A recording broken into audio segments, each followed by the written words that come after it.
Alaikum salam wa rahmatullahi wa barakatuh. Muvandimwe arabaza kuri wa wundi utazi igihe yegereye ku gipimo cyo gutanga zaka abigenza ate? Alhamdulillah wassalatu wassalamu ala rasulillah wa ba'd.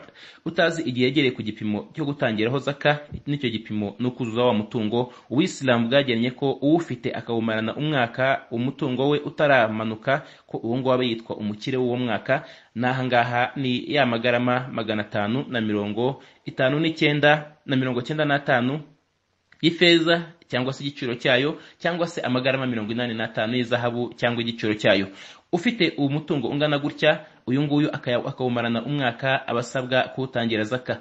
Kabone nubwo waba ari umutungo uyakuye ahantu atagizemo uruhare, nko kuba urugero umuntu yamuha impano, urugero twatanga uyu munsi nk'uwamuha impano y'ibihumbi 500 akabimarana umwaka, aya mafaranga atariyongera cyangwa se ngagabanyuke, uyu nguyu uwo mwaka ushize wose ayafite ayo mafaranga byitwa ko ari umwaka amaze ari umukire. Kabone nubwo yaba yarateganyirije kwivuza se cyangwa se kugura ikibanza cyangwa se ikindi gikoresho icyo aricyo cyose, icyo gihe ayo mafaranga agomba gutangirwa zaka. Niyo zaka ntago yagabanya mu gaciro, nta nubwo ikubuza kugera ku ntego, ahubwo ishyira umugisha n'ingabire z'Imana muri cya kindi cyo wifuza no muri wa mutungo usigaye. Bityo hahandi aho umuntu yashoboraga kwivuza ku 500, Nyagasani ashobora no kugukiza ubwo burwayi utiriwe wivuza, cyangwa se na wa mutungo washaka kugura niba ari ikibanza wateganyaga kuzagura miliyoni, Nyagasani ashobora no kukiguha no ku 200,000.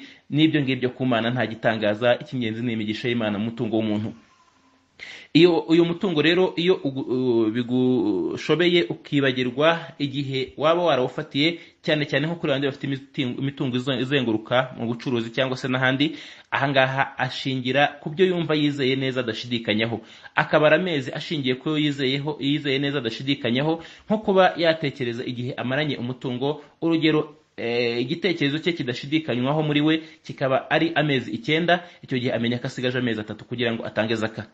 Naho iyo igitekerezo cye kigaragaje ko umwaka warenze, icyo gihe uyu nguyu abasabwa guhita atanga zaka. Twibutse ko umwaka wa zaka ntago ari umwaka utangira mu kwa mbere, ahubwo ni umwaka utangira cya gihe twavuze iyo umuntu ageze kuri cya gipimo cy'abakire cyangwa se cy'abitwa ko bagomba gutanga zaka mu idini ya Islam. Ahangaha icyitonderwa nuko umuntu gushyira zaka ye mu mezi matagatifu no mu bihe imigisha izamuka ikaniyongera, nko mu kwezi kwa Ramadani, nko mu minsi 10 ya mbere y'ukwezi kwa Dhul-Hijja. Aha niho heza kurushaho, ariko kuri wa wundi utazi igihe atangira zaka agahita ashyira zaka ye muri kino gihe, cyangwa se no kuri wa wundi zaka ye ibiri imbere y'ibi bihe, nko kuba zaka y'umuntu yaba urugero iri muri Shaabani, hanyuma akavuga ati reka mpite afani yaba iri nko muri Shawari nyuma y'ukwezi kwa Ramadani, hanyuma akayikurura akayisubiza inyuma kugira ngo ayitange muri Ramadani. Ibingibi nibyo byiza. Naho iyo iri imbere ho gatoya, amenye bagaragaza ko iyo uyitanze muri Ramadani ubusabwa no kongeraho zaka y'uko kwezi kundi, kubera ko uramutse utayitangiye uko kwezi waba uguhuguje abakene.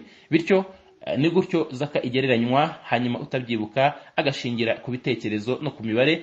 Aha tunibutsa ko ntago ari amafaranga ari kuri konti arebwa, ahubwo iyo ari ubucuruzi harebwa amafaranga akomoka mu bucuruzi n'ibindi bicuruzwa umuntu afite mu bucuruzi bwe biri ku isoko, byose abibarira muri wa mutungo wa zaka. Naho ibyo adacuruza bimufasha mu bucuruzi, ibyo ngibyo ntibibarwa.